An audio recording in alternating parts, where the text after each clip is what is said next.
நம்மோட அன்றாட வாழ்க்கையில் ஒவ்வொரு நாளும் பலவிதமான பிரச்சனைகளை நம்ம பார்த்துக்கிட்டு தான் இருப்போம். நம்ம எந்த ஒரு பிரச்சனை ரொம்ப சின்னது தானே அப்படின்னு சொல்லிட்டு இக்னோர் பண்ணிட்டு போகிறோமோ, அந்த பிரச்சனை நாளடைவில் நமக்கு பெரிய குடைச்சலை கொடுக்குற அளவுக்கு பெருசாக வளர்ந்துடும். இந்த மாதிரி இருக்கிற சூழ்நிலைகளை எப்படி சமாளிக்கிறது அப்படிங்கிறத ஒரு சின்ன கதை மூலமாக பார்ப்போம். முன்னொரு காலத்தில் ஒரு நாட்டை ஒரு மன்னர் ஒருத்தர் ஆண்டுக்கிட்டு வந்தார். அந்த மன்னர் எல்லாருக்கிட்டையுமே ரொம்ப அன்பாக இருக்கிற ஒரு மனிதர். எல்லா மனிதர்களுமே இந்த மன்னர்கிட்ட ரொம்ப சகஜமாக பேசுவாங்க. அந்த அளவுக்கு ஒரு அன்பாகவும் ஒரு வீரமாகவும் இருக்கிற ஒரு மனிதராக அந்த மன்னர் வாழ்ந்துக்கிட்டு வந்தார். ஒரு சமயம் அந்த மன்னர் நெடுந்தூர பயணத்துக்கு தயாராகிக்கிட்டு இருந்தார். அவர் போகிற அந்த பயணம் நீண்ட நாட்கள் நடக்க போகுது அப்படிங்கிறதுக்காக அதற்கான எல்லா ஏற்பாடுகளையுமே செய்ய சொல்லியிருந்தார். அமைச்சர்கள்லாம் சேர்ந்து அவருக்கு தேவையான எல்லா ஏற்பாடுகளுமே செஞ்சுருந்தாங்க. இப்போது ஒரு கப்பல் துறைமுகத்தில் அங்கே இருக்கிற கப்பலுக்காக மன்னர் தயாராக நின்றுக்கிட்டு இருக்கிறாரு. அங்கே இருக்கிற எல்லா மக்களுமே மன்னரை வழி அனுப்புறதுக்காக வந்திருக்காங்க. எல்லார் முகத்திலுமே மகிழ்ச்சி. மன்னர்கிட்ட எல்லாரும் பேசிக்கிட்டு இருக்காங்க. பத்திரமா போயிட்டு வாங்க, உங்களுக்காக நான் காத்துக்கிட்டு இருக்கோம் அப்படிங்கிற மாதிரி பல விதமான நல்ல வார்த்தைகள்லாம் சொல்லி மன்னரை வழி அனுப்பிக்கிட்டு இருக்காங்க. அப்போது திடீர்னு ஒரு வயதான மனிதர் மன்னர்கிட்ட வராரு. அவர் முகத்தை பார்க்கும்போதே தெரியுது அவர் ஏதோ முக்கியமான ஒரு பிரச்சனையை சொல்ல வந்திருக்காரு அப்படின்னு சொல்லிட்டு. உடனே மன்னருமே என்னங்க, என்ன பிரச்சனை, ஏன் ஒரு மாதிரி இருக்கீங்க அப்படின்னு சொல்லிட்டு அந்த மனிதர்கிட்ட கேட்குறாரு.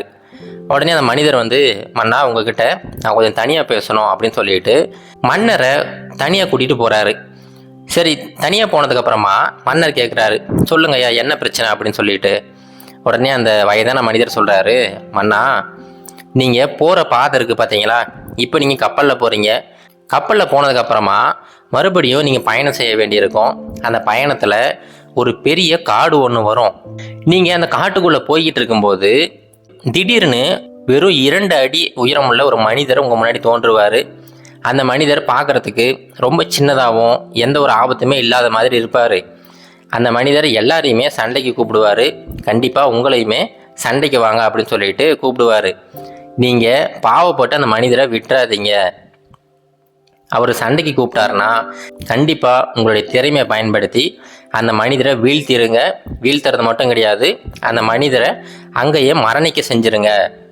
அப்படி நீங்கள் பண்ணாமல் விட்டீங்கன்னா கண்டிப்பாக அது உங்களுக்கு பெரிய பிரச்சனையை உண்டு பண்ணிடும் அப்படின்னு சொல்லிட்டு அந்த வயதான மனிதர் சொல்கிறாரு. உடனே மன்னருக்கு ஒன்றும் புரியலை.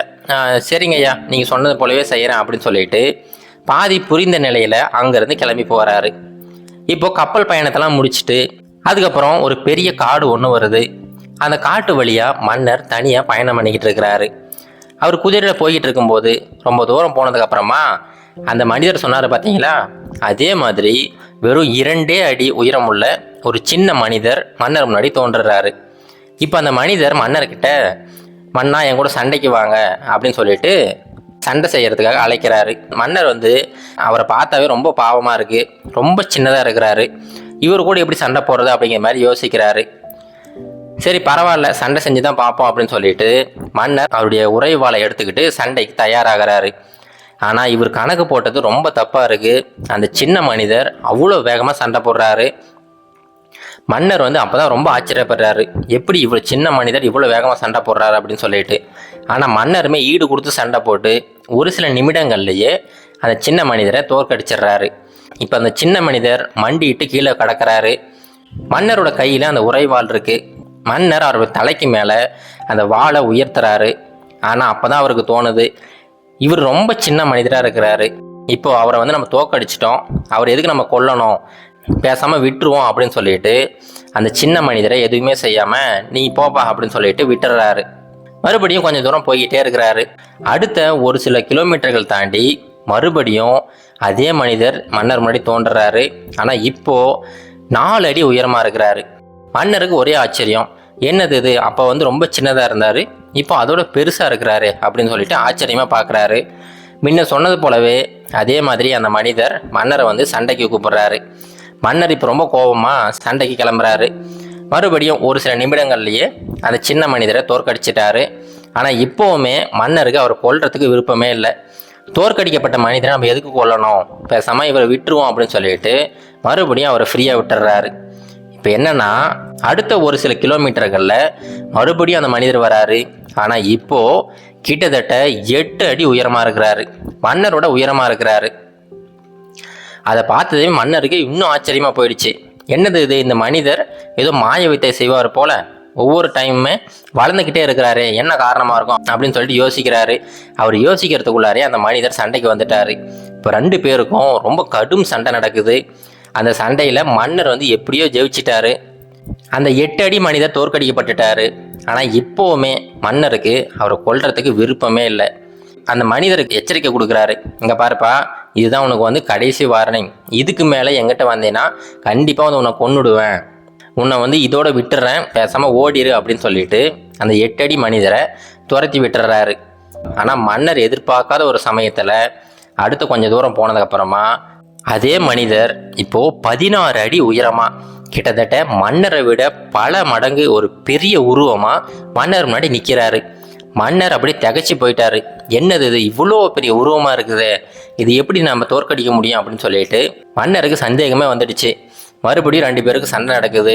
ஆனால் இந்த சண்டையில் அந்த 16 அடி மனிதரோட கை வந்து ஓங்க ஆரம்பிச்சிடுச்சு. மன்னரோட கையவே முறிச்சிட்டாரு. மன்னருக்கு அதிகப்படியான அடிகள் விழுந்துக்கிட்டே இருக்கு. ஆனால் எப்படியோ மன்னர் அவர் கற்றுக்கிட்ட எல்லா வித்தைகளையுமே பயன்படுத்தி ஒரு வழியாக அந்த 16 அடி மனிதரை தோக்கடிச்சிட்டாரு. ஆனால் இந்த சமயம் அவரை வந்து உயிரோட விடுறதா இல்லை, முதல் வேலையாக அவரை வந்து அங்கேயே மரணிக்க செய்கிறாரு. அதுக்கப்புறமா மன்னர் ஊருக்கு திரும்புகிறாரு. திரும்பும்போது பார்த்தீங்கன்னா அவர் தலையில் கட்டு, கை வந்து முறிஞ்சிருக்கு, இந்த மாதிரி பலவிதமான அடிகளோட ஊருக்கு திரும்புகிறாரு. திரும்பினதுக்கு அப்புறமா தான் அந்த வயதான மனிதர் மன்னரை பார்த்து சொல்கிறாரு, மன்னா, நான் தான் அன்னைக்கே உங்களுக்கு வந்து எச்சரிக்கை கொடுத்தேன்ல, நீங்கள் மட்டும் அந்த மனிதர் 2 அடியிலே இருக்கும்போது கொண்டு இருந்தீங்கன்னா உங்களுக்கு இவ்வளோ பிரச்சனை வந்திருக்காது அப்படின்னு சொல்லிட்டு சொல்கிறாரு. மன்னருக்குமே அவர் சொன்ன அறிவுரையோட உண்மையான அர்த்தம் அப்போ தான் புரியுது. இப்போது இந்த நிகழ்விலிருந்து அவருக்கு தேவையான முக்கியமான ஒரு வாழ்க்கை பாடமுமே கிடைக்கிது. இப்போ என்னன்னா, இந்த கதையில் வர்றது போல தாங்க அந்த சின்ன மனிதர் இருக்காரு பார்த்தீங்களா, அது போல தான் நம்மளுடைய வாழ்க்கையிலுமே சின்ன சின்னதாக அங்கங்கே பிரச்சனைகள் வந்துக்கிட்டே இருக்கும். ஆனால் அந்த பிரச்சனைகளை நம்ம அப்போவே தீர்த்துட்டோம்னா ஒரு பிரச்சனையுமே கிடையாது. ஆனால் நம்ம வந்து அது சின்ன பிரச்சனை தானே அப்படின்னு சொல்லிட்டு கொஞ்சம் கொஞ்சமாக இக்னோர் பண்ணிக்கிட்டே போனோம்னா அடுத்து கொஞ்சம் நாட்களில் அந்த சின்ன பிரச்சனை பெருசாக வளர்ந்து ஒரு பெரிய பூதம் மாதிரி உங்கள் முன்னாடி வந்து நிற்கும். அப்போ உங்களால் ஒரு சில சமயங்களில் அந்த பிரச்சனைகளை எதிர்கொள்ள முடியாத சூழ்நிலைக்கு கூட தள்ளப்படுவீங்க. அதனால் எப்போவுமே இதை மட்டும் நீங்கள் ஞாபகம் வச்சுக்கோங்க. அது எந்த மாதிரி பிரச்சனையாக இருந்தாலும் சரி, உடல் ரீதியான பிரச்சனையாக இருந்தாலும் சரி, இல்லை மனம் ரீதியான பிரச்சனையாக இருந்தாலும் சரி, இல்லை மற்ற மனிதர்களோட பிரச்சனை இருந்தாலும் சரி, அந்த பிரச்சனை ரொம்ப சின்னதாக இருக்கும்போதே முடிஞ்ச வரைக்கும் அதை சால்வ் பண்ணிவிடுங்க. அப்படி சால்வ் பண்ணாமல் விட்டீங்கன்னா அது கொஞ்சம் நாட்கள்லேயே கொஞ்சம் கொஞ்சமாக வளர்ந்து உங்களுக்கே ரொம்ப பெரிய ஒரு குடைச்சல் கொடுக்குற ஒரு மிகப்பெரிய பிரச்சனையாக உருவெடுத்துரும். இது கரேஜ் டு ஆக்ட் மோட்டிவேஷன் கதைகள்.